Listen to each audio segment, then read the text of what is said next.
ஒருத்தன் ஒரு பெரிய கம்பெனிக்கு வேலைக்கு போனான். அவன் வேலையில போய் சேர்ந்த உடனே அவனுடைய அறிவை பார்த்து அவனை இன்டர்வியூ பண்ணவரு அப்படியே திகைச்சு போயிட்டாரு. உங்க அப்பா என்ன பண்றாருன்னு கேட்டாரு. அதுக்கு அவன், எங்க அப்பா என் சின்ன வயசுலயே இறந்து போயிட்டாருன்னு பதில் சொன்னான். உடனே அவரு, உங்க அம்மா என்ன பண்றாங்கன்னு கேட்டாரு. உடனே அவன், எங்க அம்மா பல வீடுகள்ல துணி தோச்சி பாத்திரம் தேய்ச்சி அதுல வர்ற பணத்துலதான் என்னைய படிக்க வச்சாங்கன்னு சொன்னான். உங்க அம்மா பாத்திரங்கள் கழுவி இருக்காங்களே, நீ உங்க வீட்டுல காஃபி டம்ளராவது கழுவி இருக்கியா? என்னைக்காவது உன் துணிய தோச்சிருக்கியான்னு கேட்டாரு. அதுக்கு அவன், இல்ல சார், எங்க அம்மாவுக்கு என் மேல அன்பு ஜாஸ்தி, என்னைய செய்ய விட மாட்டாங்கன்னு சொன்னான். உடனே அவரு, உன் கைய காட்டுன்னு சொல்ல அவன் தன்னுடைய 2 கைகளையும் விரிச்சு காட்டுனான். அப்படியே ரோஜா பூ மாதிரி இருந்துச்சு.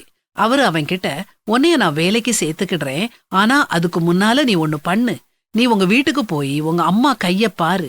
இன்னைக்கு ஒரு நாளாவது நான் துணிய துவைக்கிறேன், வீட்டுல இருக்கிற பாத்திரங்களை கழுவுறேன்னு உங்க அம்மா கிட்ட சொல்லிட்டு அந்த வேலைகளை செய்.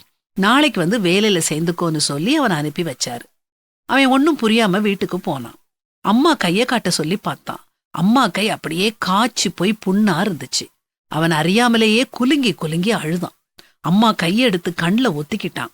அம்மா, நீ எனக்காக எவ்வளவு கஷ்டப்பட்டிருக்க, இன்னைக்கு நான் துணி துவைச்சு பாத்திரங்களை கழுவுறேன்னு வேலைகளை செய்ய ஆரம்பிச்சான்.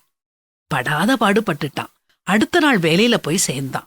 அவனை இன்டர்வியூ எடுத்தவர் அவன்கிட்ட, என்ன தம்பி, உனக்கு என்ன புரிஞ்சதுன்னு கேட்டாரு.